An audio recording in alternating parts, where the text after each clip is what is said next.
Hi friends, இன்றைக்கி நான் எப்பவும் போல் மார்னிங் எழும்பினோடனே ஃபஸ்ட்டு பிரேக்ஃபாஸ்ட் ரெடி பண்ணேன். பிரேக்ஃபாஸ்ட்டுக்கு இட்லி சாம்பார்.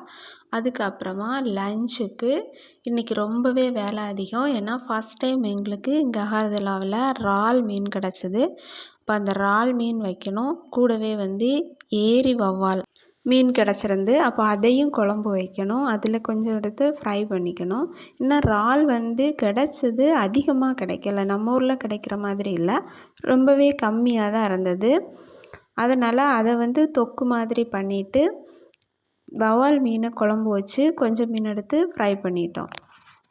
அப்புறம் ஏதாவது ஒரு வெஜிடபிள் சாப்பிடணும். அதனால் வெண்டைக்காய் மெழுகு வரட்டி பண்ணியிருந்தேன். அப்புறம் இந்த அகர்தலாவில் நம்ம ஊரில் கிடைக்கிற மாதிரி கடல் மீன்கள் நாங்கள் இதுவரையும் பார்க்கவே இல்லை. ஆனால் ஏரி மீன்கள் அதிகமாக கிடைக்கும், குளத்து மீன்களும் கிடைக்கும். இப்போ நான் வாங்கியிருக்கக்கூடிய இறால் மீன் கூட வளர்ப்பு இறால் தான், கடல் இறால் கிடையாது. இந்த ஏரி வவ்வாலும் ஏரியிலேருந்து அவங்க இங்கே பிடிச்சிருக்காங்க. இதை இவங்க இங்கே தேசி பாம்பட் அப்படின்னு சொல்கிறாங்க. இங்கே உள்ள மக்களோட பொதுவான மொழி பெங்காலி. அதனால் கடைகளில் எல்லாம் பெரும்பாலும் பெங்காலி மொழி தான் யூஸ் பண்ணுவாங்க. பெங்காலி லாங்குவேஜில் இந்த மீனோட பேர் ரூப்சந்தா. அப்புறம் ப்ரானுக்கு சிங்கிரி அப்படின்னு சொல்கிறாங்க. ஆனால் அவங்களோட லாங்குவேஜ் எப்படி இருந்தாலும் நாங்கள் பெங்காலி யூஸ் பண்ணுறது கிடையாது. நாங்கள் ஹிந்தியில் பேசி தான் இங்கே மேனேஜ் பண்ணிகிட்ருக்கோம். அப்புறம் இங்கே உள்ள மக்கள் பெரும்பாலும் கருவாடு தான் யூஸ் பண்ணுவாங்க.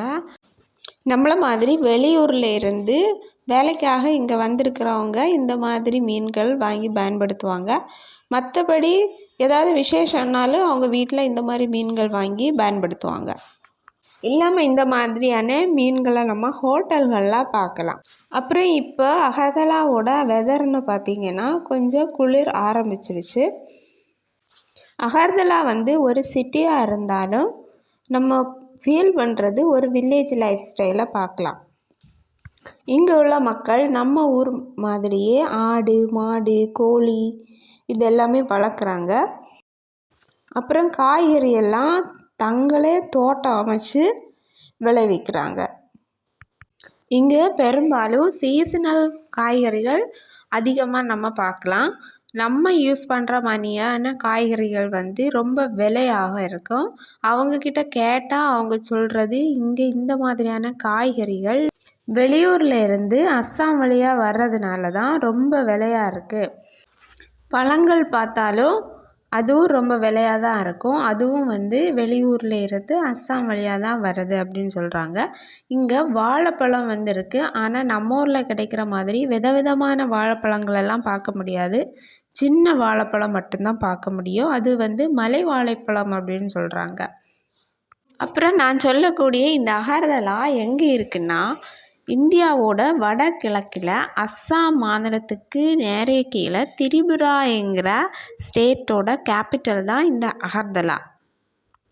அகர்தலாவோட 3 சைடுமே பங்களாதேஷ் நாடு சுற்றி இருக்குது. அதோட மேல் பாகத்தில் இந்தியாவோட அஸ்ஸாம் ஸ்டேட் இருக்குது.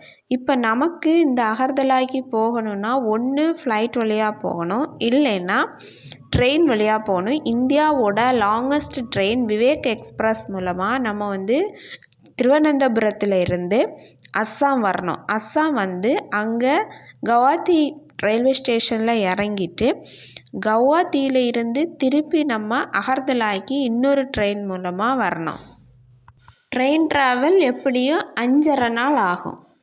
அப்படியே ஃப்ரெண்ட்ஸ், நான் உங்ககிட்ட பேசிக்கிட்டே லஞ்ச் ப்ரிப்பேர் பண்ணி முடிச்சுட்டேன். இன்றைக்கி லஞ்சுக்கு சோறு, ஏரி வவ்வால் மீன் கறி, ஏரி வவ்வால் ஃப்ரை, அப்புறம் இறால் தொக்கு, வெண்டைக்காய் மெழுகு வரட்டி எல்லாம் வச்சு சாப்பிட்டு முடித்ததுக்கப்புறமா இப்போ தான் எங்கள் வீட்டில் புது ஆள் ஷேடோ வந்திருக்கான். ஷேடோ கூட என் பையன் ஸ்கூல்லேருந்து வந்தவுடனே கொஞ்சம் நேரம் விளையாடிட்டு இருந்தான். ஷேடோ எப்படி தூங்குறான்னு பாருங்கள்.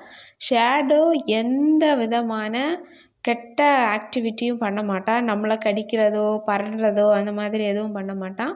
நம்மக்கிட்ட நல்ல ஒண்டிட்டு ஜாலியாக இருப்பான். லைட்டாக கொஞ்சம் ஆட்டிகிட்டே இருந்தால் போது சின்ன குழந்தைங்க தூங்குற மாதிரி தூங்கிடுவான். அப்புறம் ஈவினிங் இங்கே உள்ள பெங்காலி ஸ்நாக்ஸ் வந்து சிக்கன் போர்த்தா. இது வந்து ரொம்ப ஸ்பைஸியாக இருக்கும். ஆயில் யூஸ் பண்ணாமல் சிக்கனை வேக வச்சு ஒரு சாலட் மாதிரி பண்ணி 2 ரொட்டி கூட வச்சு கொடுப்பாங்க. அப்புறம் ஈவினிங் நாங்கள் வெளில போயிருந்தோம். இங்கே வந்து ஒரு கல்ச்சர் இருக்குது. கோயிலுக்கு கடவுளை வேண்டிட்டு அவங்க அந்த ஊர் மொத்தமுமே வந்து ஒரு சுற்றி ஆரத்தி காட்டுவாங்க. இந்த மாதிரி ஊர்வலமாக போய் அந்த ஆரத்தியை பண்ணுவாங்க. அப்படியே ரொம்ப நேரம் ஆயிடுச்சு. அப்புறம் வீட்டுக்கு வந்து டின்னர் சாப்பிட்டுட்டு நைட்டு தூங்க போயிட்டோம். ஃப்ரெண்ட்ஸ், உங்களுக்கு என்னோடய வீடியோ பிடிச்சா லைக் பண்ணுங்கள், ஷேர் பண்ணுங்கள், சப்போர்ட் பண்ணுங்கள். தேங்க்யூ.